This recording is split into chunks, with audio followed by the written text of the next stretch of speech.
The Washington Post broke the news, reporting Defense Secretary Pete Hegseth gave a spoken directive, according to two people with direct knowledge of the operation.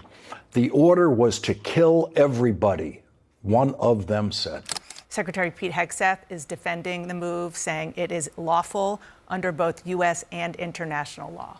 Do you believe if there was a second strike to eliminate any survivors, that constitutes a war crime?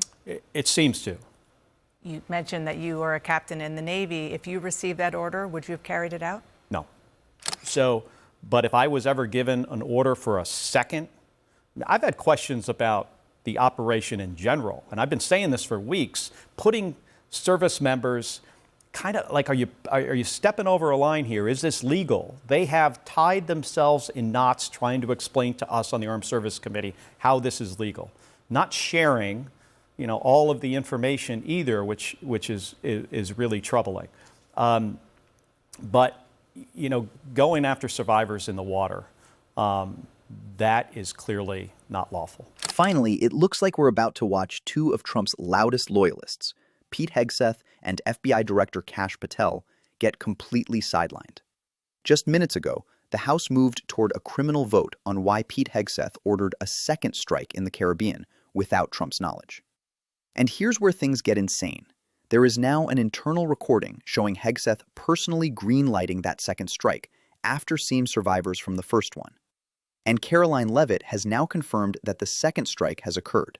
Here, watch this clip. Clear. Does the administration deny that second strike happened, or did it happen and the administration denies that Secretary Hegseth gave the order? The latter is true, Abe. And what's insane is that these strikes should only be triggered if we were actually at war. For anyone who doesn't know, there are international laws. There are rules of engagement. And none of this is supposed to happen unless the president gives the order. Not a secretary, not a podcaster, not someone freelancing military power because they felt like it. And yet, here they are, acting like they can just fire missiles whenever they want. Donald Trump just fucked Pete Hegseth because Pete Hegseth has now opened himself up to legal liability for authorizing this very illegal, on an international scale, attack. There's the Uniform Code of Military Justice. And there are provisions in the UCMJ that would apply here against Pete Hegseth, possibly Admiral Bradley, who they threw under the bus today. We'll talk about that. But here's the thing. The UCMJ only is triggered if they are legally at war with the drug traffickers. Now, had the Trump administration not said that they weren't at war with them, then there would be some wiggle room.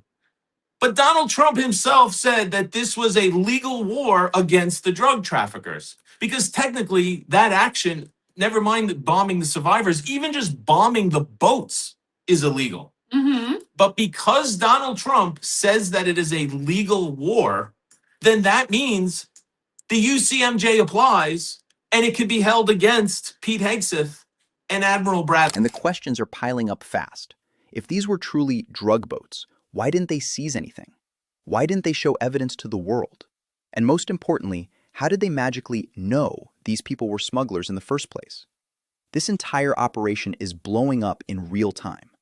We'll get back to Senator Mark Kelly's in a moment, but first, watch what Pete Hegseth said when he was confronted about all this. So the president is sending a message to other cartels, right? A very clear one. I can tell you that was definitely not artificial intelligence. I watched it live. We knew exactly who was in that boat. We knew exactly what they were doing, and we knew exactly who they represented. And that was Tren de Aragua, a narco-terrorist organization designated by the United States, trying to poison our country with illicit drugs. That's the insane part. They look straight into the camera and insist they knew exactly who they were targeting, despite having no clear visuals, no confirmed identities, and no legitimate intelligence to justify a second strike. They just say it, confidently, as if repeating the lie makes it true. And what blows my mind is that not a single right-wing voice seems to think any of this is inappropriate, unconstitutional, or even remotely questionable. They're treating an extrajudicial strike on unidentified survivors like it's just another Tuesday. No accountability, no hesitation, no acknowledgement that this could be a blatant violation of international law.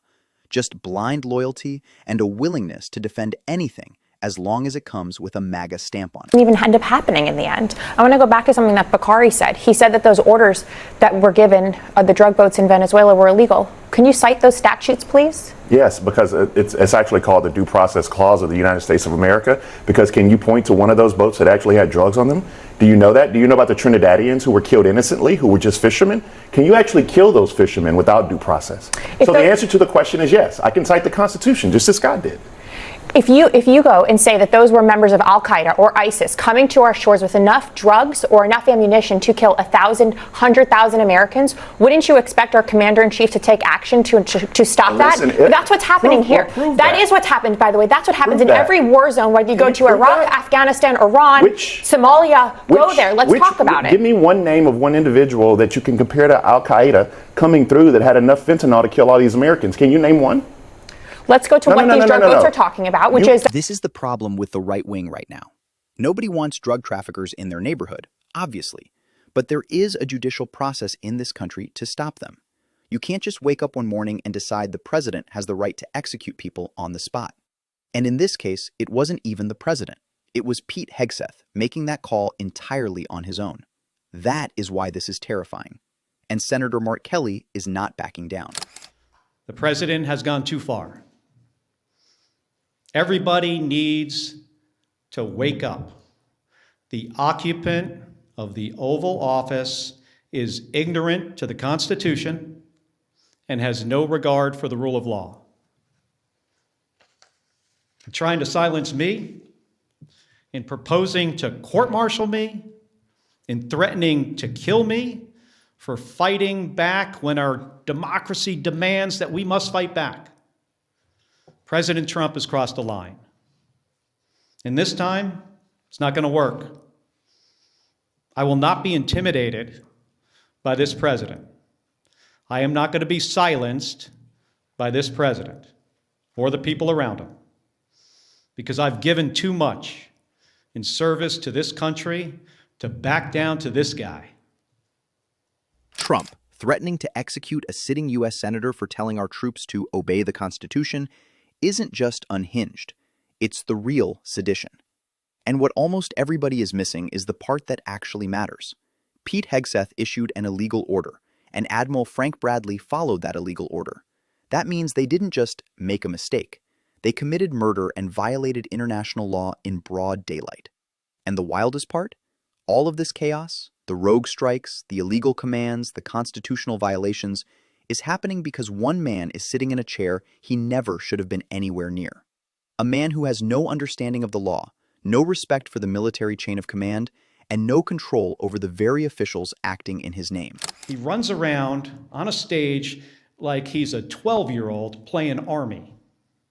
And it is ridiculous, it is embarrassing, and I can't imagine what our allies think of looking at that guy in this job, one of the most important jobs in our country. In my view, after the President of the United States, it is the next most important job. He is in the National Command Authority for Nuclear Weapons. And last night, he's putting out on the internet turtles with rocket-propelled grenades. Have you seen this? This is the Secretary of Defense. This is not a serious person. He should have been fired after Signalgate. And then every single day after that. And the funniest part? After the attack, when it finally landed in court, their official excuse was self-defense. Yes, self-defense. Let that sink in. They claimed they had to launch a second strike on unarmed survivors 100 miles away from the United States, in international waters, with no confirmed visuals, no imminent threat, and no legal authority. They're calling that self-defense. It would almost be comedy if it wasn't a violation of international law and a potential war crime. The way now murdered, that's a likely violation of law. We should find out who was involved, who gave what orders, what they knew what the video was, all of it. This is the exact kind of fact-finding we should be doing in the Armed Services Committee, both House and Senate.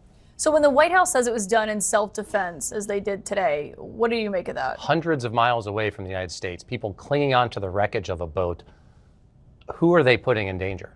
To say that you can kill people who are unarmed, as that's the allegation here, again, clinging on to wreckage, just outrageous. And this is exactly why we need an investigation. It'd be easy to say, so-and-so now violated the law. Let's find out what happened. Let's find out who gave the order. This is bipartisan now, which it should be. These are serious accusations, and so we have to investigate this in the Armed Services Committee, both House and Senate. Let's keep this about the facts and find out who's responsible.